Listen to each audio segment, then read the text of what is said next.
This is Friend of the Family, created by C. Paris and is a strange and unusual production. Please visit our website at strangeandunusual.com. That's STRANGENUNUSUAL.com. Thank you.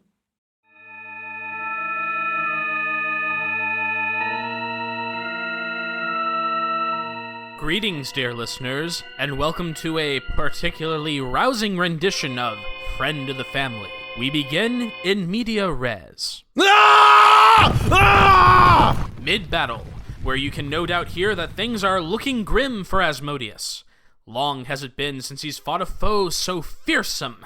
He wars like a cornered animal, his claws desperately grasping for flesh that seems just out of reach. His opponent charges, puncturing his left side. I like that kidney! Alice, for the love of good wine and fast women, would you get out here and do something? Frankly, I think you started this fight, and as I am under no magical compulsion to help you, to your right. No! My jacket! I just bought this! Yes, it would appear that the Belford family vampire is locked in a struggle of life and death. Well, technically undeath and death. And who or what has put him in such peril? One of the world's most ancient creatures, a beast of legend, and one of the most powerful mythic beings of all time. The unicorn. Oh, the indignity. Is this the end of Asmodeus? Probably not, sadly. But the violence will be fun while it lasts. However, let us go back to the top of our tale to discover the origins of this scene. Several days ago, at dusk, where Alice and Asmodeus waited to receive their assignment, they stood before Lawrence, who was sifting through the many drawers of his heavy oaken desk. Asmodeus wore his typical bored expression, while Alice, unusually fidgety, rocked from side to side. It had been a few weeks since her last assignment, and she was anxious to go back out into the world. Ah, here we go. No, wait, that's just another expense sheet. Uncle Lawrence, could you maybe just give us an idea of the assignment while you look for the official document? Just a moment, Alice. I know you're a bit eager to get out of the house, but patience is a virtue. Besides, the fact that it has been so peaceful and quiet lately is actually a good thing. Didn't you used to have a secretary? Ah, yes, redhead. Cute little thing. Legs for miles. Shame we had to get rid of her. What did you do to her? I did not do a damn thing. Lawrence here got tired of paying her. It was an unnecessary expense. I mean, security risk. Anyway, here, per the file, it says there has been a series of increasingly violent attacks in a small town in Colorado, or rather, just outside of it. It's called Westfield, and there have already been 5 attacks in the past 2 weeks. There are photos, but I warn you, Alice, they're pretty graphic in nature. I'm the hunter now, Uncle Lawrence. My job is pretty graphic, and I need to know what I'm up against. Oh. Are you all right? Yes, do let me know if you're going to vomit so that I can grab a bucket and a camera. I'm fine. It's just a little confusing. What's that thing in the upper left-hand corner supposed to be, anyway? Oh, it's a tongue. Huh. Okay, I guess I can see it. Part of it, anyway. Anyway, there has been only one survivor to the attack, a local werewolf named Zev Dib. He credits his survival due to the fact he has regeneration. A werewolf? Are we sure that he's not responsible for the slaughtering himself? Ah, a fair question, but we think not. Asmodeus and Henry checked him out about 15 years ago. Seemed pretty docile as far as the species goes. Anyway, he refused to discuss what happened over the phone, and so I'm afraid you'll have to interview him in person. I've booked a red-eye flight for you in a couple of hours, so please be ready by then. And you have once more booked us on coach. Lovely. At least we're not flying standby. Again. And so, Alice and Asmodeus traveled in relative discomfort to the quiet town of Westfield. They made the final leg of their journey on foot, heading to a remote area of the woods to reach the cabin of the werewolf Dib. So what's this werewolf like anyway? I have not the foggiest. But Uncle Lawrence said that you and Uncle Henry dealt with him already. He also mentioned it was over a decade ago. Unless this werewolf had a singularly impressive rack, I am disinclined to recall. Thank you for both the reminder of your grossness and the helpful information that you have provided. Always. So, what was it like working with Henry? Fair. Certainly more pleasurable than current company. I've been paired with quite a few hunters in my time, and at least Henry had a sense of humor. A not bad taste in women, as I recall. Hands down the best wingman of any hunter I've ever worked with. In fact, there was one time we cornered a couple of hot minxes just outside of St. Peter's. And I don't want to hear the end of that story. Sorry I asked. Oh, thank God we're here. Alice and Asmodeus paused outside of a fairly nondescript wooden cabin. Nondescript, other than the 12-foot chain-link fence, and multiple keep-out signs posted along the outer walls. Alice once more paused, and hesitantly began to knock on the door. Excuse me, Mr. Dibb? Go away! Oh, well, you heard the man. I think we passed a nice little bar on the way over. Mr. Dibb, it's Alice Belford? I believe you spoke to my Uncle Lawrence on the phone? You're the Belford? Just a minute.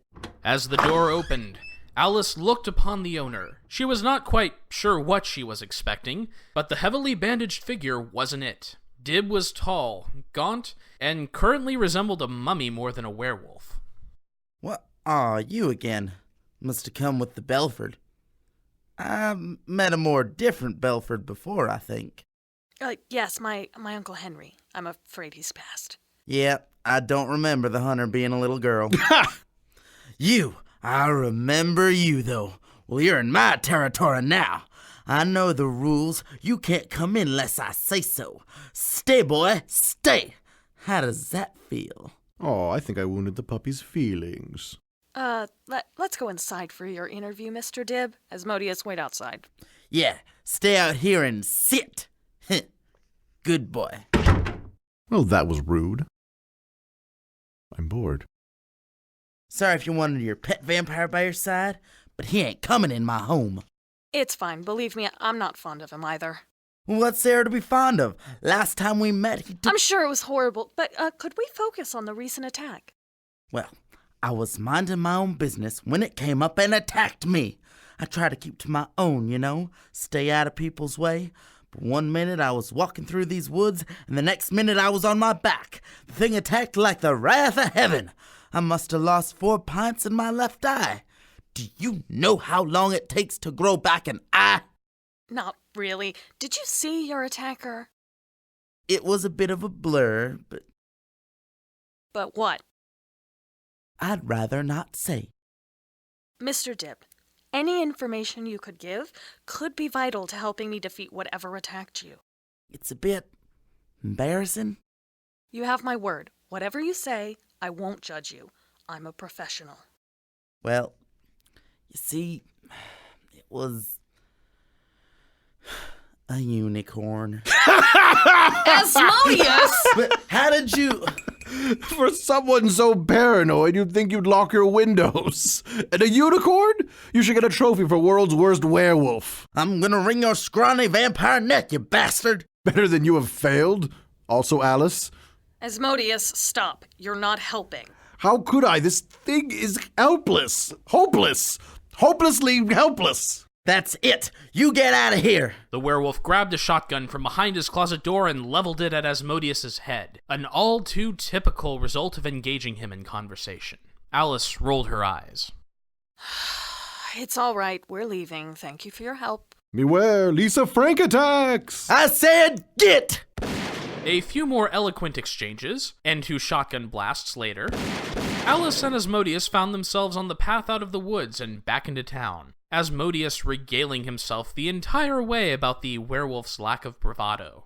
Alice found herself becoming increasingly annoyed, more so than usual. She had not done much studying on unicorns, but it did strike her as a bit pitiful that the bestial werewolf had been so thoroughly thrashed by such a being of innocent purity. Worse yet, it always made her cross when Asmodeus had a point.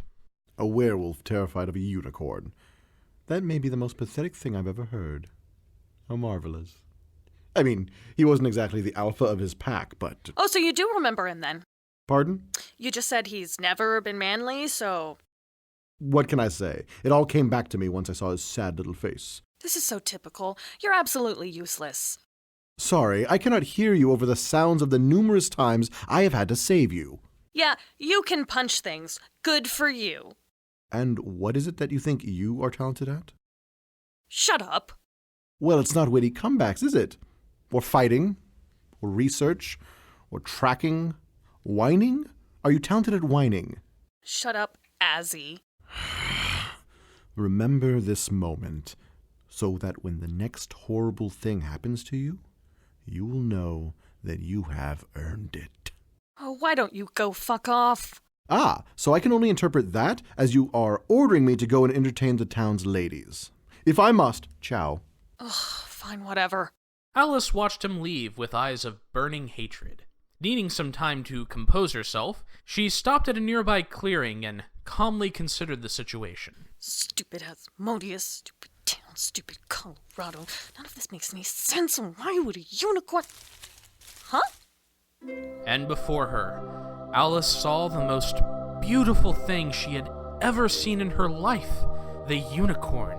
Its silver hide could only be described as shimmering in the evening light. Its mane was so white it burned with brightness, as curls fell softly about its neck and shoulders. A single spiraled horn, not how she imagined it, but black as midnight, curved upward at the center of its forehead. The unicorn stared at Alice curiously, and almost without thinking, Alice reached out to touch it. It was so soft, so unbelievably soft. Hello, girl. Look at you. You're gorgeous. On a purely intellectual level, Alice knew that what she was doing was dangerous. If Dib was to be believed, this creature was responsible for multiple attacks of unspeakable brutality.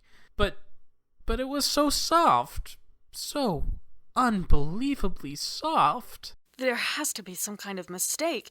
You couldn't possibly be responsible for these attacks. No, there must be something more to this. I mean, you're a sweetheart. You would never go around maiming innocent people, would you? Don't worry, girl. We'll figure something out. I mean, I don't know a lot about unicorns, but I'm sure you don't know a lot about hunters. But usually when I'm sent on a mission, there's pretty clearly something bad going on. People being killed, resurrected into mindless zombies, that kind of thing, you know? Exactly! You know, this job isn't anything like I thought it would be. I mean, don't get me wrong, I love being a hunter. I thought that it would make things so much simpler. That the bad guys would be clearly defined. That I was indisputably one of the good guys. But if something like Asmodeus is considered good, and something like you is considered bad, Before Alice finished her sentence, the unicorn stopped her and nuzzled her with the side of its cheek. Alice had only met the unicorn moments before, but already she felt closer to this creature, more so than anything she had encountered before. Thus, of course, Asmodeus would come upon the clearing and ruin this perfect moment. Alice, where are you? I require more money. For the ladies. As Asmodeus stepped into the clearing, the demeanor of the unicorn completely changed. Its eyes narrowed as it lifted its head from Alice's cupped hand. The unicorn's shoulders squared off, and it lowered its head to point its horn towards Asmodeus. Ah, you found the beast. Not surprising, actually, now that I think about it. what do you mean by that? We both know what I mean, little lonely virgin. You have the lack of experience that such creatures crave. Alice opened her mouth to return the taunt when, at that moment, the unicorn began its charge towards Asmodeus. The Belford vampire turned to face it, smirking as he was sure this would be a quick battle. Alice's eyes widened, certain she was about to see the destruction of her newfound friend. However, as we know, dear listeners, she needn't have worried. And this takes us back to where we began. Oh, the indignity. I refuse to go out like this! Can't believe I get to watch. A sentiment I can get entirely behind, dear listeners. Indeed, never before has Asmodeus' existence been in such danger. I mean, one direct hit could mean one less vampire in the world. What are you chewing? Are you eating popcorn now? I'm not doing that. When I get out of this, I'm going to... Stop ruining my outfit! The battle raged. Asmodeus is reduced to swinging wildly as the unicorn pierced his sides and reduced his once finely tailored suit to rags. Through sheer luck, He managed to scratch the equine's side. The unicorn's flank showed a bright, thin line of blood. Ha! Finally! Now come here and I'll turn you into glue. No! Asmodeus, stop attacking her! Stop! I'm gonna turn this thing into burgers and sell it on the Asian market. As Asmodeus raised his arm to strike back at the unicorn, he found himself held by mystical forces. It was then that he realized that he was in real danger. I wish you could see his face now, dear listeners, because it is priceless. Son of a... Woman, you let me hit this thing! No! You do realize if this beast kills me, there will be no such position as the hunter, correct? Damn, I suppose that is a point. With a steeled look in her eye, Alice moved between the unicorn and the vampire. The equine had been charging Asmodeus, no doubt going in for the death blow, but came to a halt when Alice was in its path. It cocked its head to the side, as if to ask Alice a question. Sorry, girl, I can't let you do this, no matter how much I want to. Now, go ahead and run off.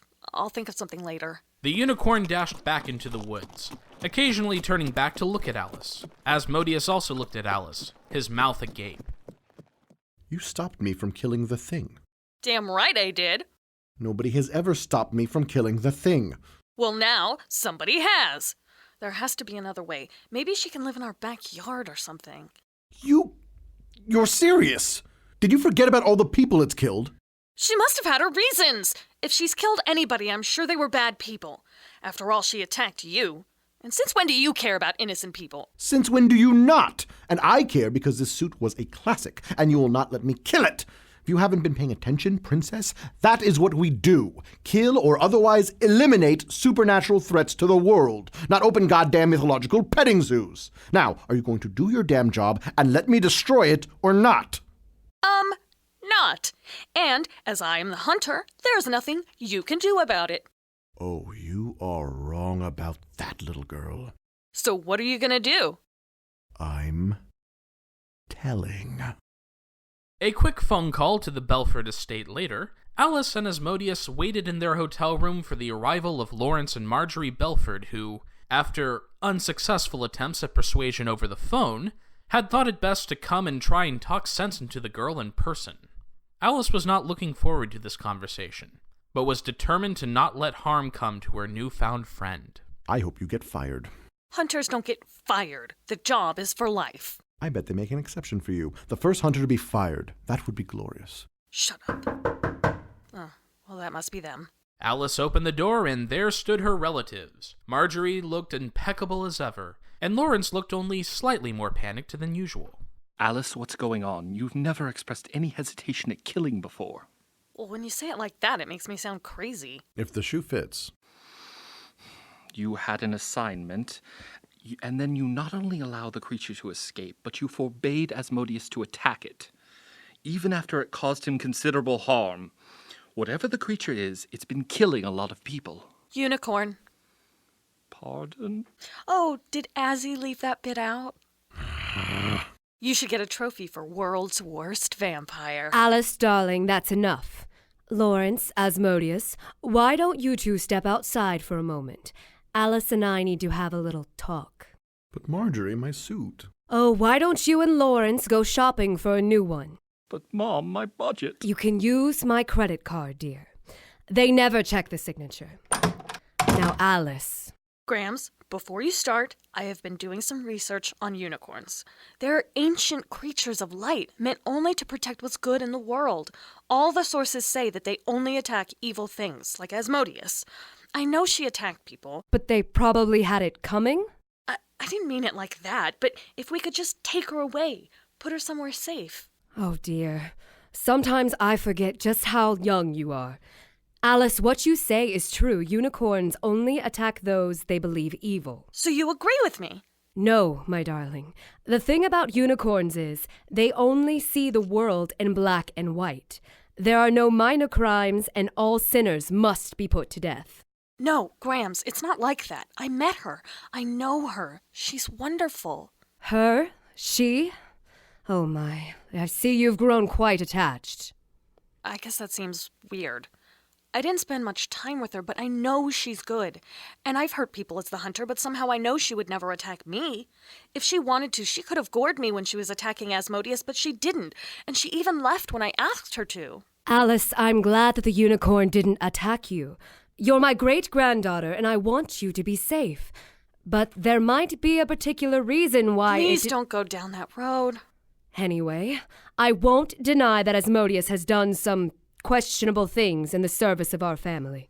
But he did do them in the service of our family. Those people the beast attacked earlier, perhaps one of them had an affair, or stole from his job. These are things that the unicorn would see as evil. Would you really consider such people as deserving of death? Well, no, but that's why I want to take her someplace safe.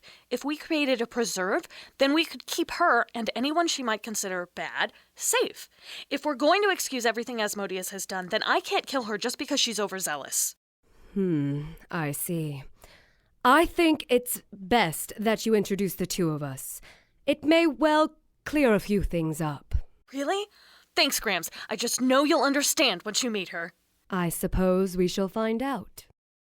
After waiting for Lawrence and Asmodeus to return from their shopping trip, with Asmodeus grumbling over the selection of attire, but considerably better dressed than he was an hour ago, everyone met in the clearing. Alice, my angel, a small favor before the introductions.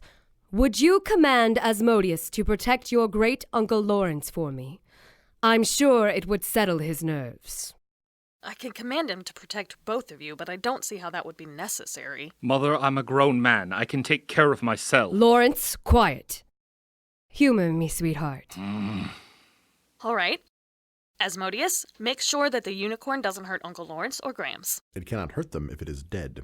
Just make sure they're not injured and take them to safety if you have to. No attacking the unicorn. Worst fucking hunter ever. Okay, I'm gonna try and call her. My research suggested singing something might help. I only really know stuff Mom used to sing to me when I was little, so here goes. Hush-a-bye, don't you cry. Go to sleep, my little baby. When you wake, you shall have all the pretty little horses.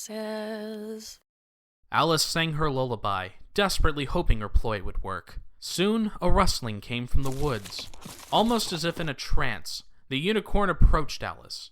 If only you could see it, dear listeners. Alice, wide-eyed and adoring, the unicorn silhouetted in the moonlight. For a moment in time, only the two of them existed. See, Grams? I told you. Grams? To Alice's horror, her great-grandmother stared at the unicorn, paralyzed in fear. Alice looked back at the unicorn, who was once more squaring off its shoulders in preparation for the attack. Alice wrapped her arms around the unicorn's neck in a desperate attempt to hold it back, but the unicorn charged toward the Belford matriarch. Stop! That's Grams! Don't hurt her! For once, the unicorn seemed deaf to Alice's pleas. With nary a moment to spare, Asmodeus stepped in and twirled Marjorie out of danger. Now is not the time to say I told you so, but I may not get another chance to say it, so I told you so! But this doesn't make any sense. She doesn't have a reason to attack Grams. Wait! The unicorn broke free from Alice's grip, and without Alice hindering her, was making another attack. In a split second, Alice needed to make a decision. Asmodeus, get Grams and Uncle Lawrence to safety now. With a flash, Asmodeus scooped up the elderly woman and grabbed Lawrence as well, dashing off into the forest. As soon as Marjorie was out of sight, the unicorn visibly relaxed, as though, as far as the creature was concerned, the previous encounter never happened. What? Why did you... How could you? Alice stared into the unicorn's eyes, and perhaps if the beast could speak, it would explain why it had chosen to attack her great-grandmother. As it was, it could only look at Alice with dark eyes, as though Alice were staring into the night sky. It could only do what it was meant to do, eliminate evil in the manner it saw fit. And in this moment, Alice could only do the same. It's okay, girl. It's going to be okay. Let's just sit here for a bit. Alice sat down against a nearby tree. Without hesitation, the unicorn followed, laying next to her. Once more, Alice began to stroke the unicorn's mane. It was still the softest thing she had ever touched. She began to sing, quietly. Blacks and bays, dapples, grays, all the pretty little horses. The unicorn's eyes fluttered as the legendary beast drifted off to sleep. Delicately, Alice adjusted herself and extricated herself from underneath the unicorn. She stood up, her hand on the battle axe, the one she was certain she wouldn't need. Hush-a-bye, don't you cry. Go to sleep, my little baby. When you wake, you shall have all the pretty little horses. Hours later, Alice and Asmodeus were on a plane trip back to the mansion. As Marjorie had purchased the tickets for her and Lawrence, they were booked on a first-class flight earlier that day. Alice's great-grandmother had offered to buy her and Asmodeus tickets on the same flight, but Alice had insisted on staying behind and burying the unicorn. This took a while, as she had refused to allow Asmodeus to help. Not that I would have anyway. I liked you better when you were screaming in agony. Interesting. I could say the same for you. I've never been screaming in agony. Oh, give me a bit. I'm sure I will think of something. Could you cut the crazy for a bit? Can't we just travel in silence? For what it's worth, I did want to tell you I was wrong. Really? Wrong about what? I do get the chance to tell you this again. I told you so! Ha. No, please be quiet. I can see that this has really affected you. You are really not going to care for the I Told You So song. Asmodeus. Usually there is a dance to accompany it, but a plane makes for pretty tight quarters. Why did the unicorn go after Grams? How should I know? You've known her longer than anybody. I just can't figure out why the unicorn would have attacked her. Did she have an affair? That wouldn't be so bad. Alice? But I couldn't stop her from attacking Grams. She lost interest in you pretty quick, but I couldn't stop her from charging. Alice, stop. This may very well be the only kindness I ever deign to grant you, so listen closely. Do not ask questions that you do not wish to know the answers to. Anyway, it was just a judgmental unicorn. Its opinion doesn't matter. I guess you're right. Usually. Now where was I? Oh, yes. I told you so, but you were too dumb to listen. I told you so, And so I it told you so, continued I on just the didn't like you at all. long trip home. Once the plane landed, Alice was eager to head home, although she had to wait for Asmodeus's checked luggage. I do try to grab souvenirs whenever possible. Back at the mansion, Alice began to ascend to her room at the Belford estate. She is stopped by her great-uncle Lawrence. Alice, I know it's been a long day, but I wanted to have a brief chat regarding your hesitation to take care Please, Uncle Lawrence, I can't handle this right now, so unless you're going to fire me... of. The hunter is a lifetime position. Then unless you're going to kill me, I promise not to do it again. That's good, but what I was going to say was that I understand. Really? Yes, I'd never met a unicorn prior to today, but I had a similar experience in my youth. A thing of rare beauty. If things were different. But they're not, are they? I guess they're not. Thanks, Uncle Lawrence. Go get some rest, Alice. I plan to.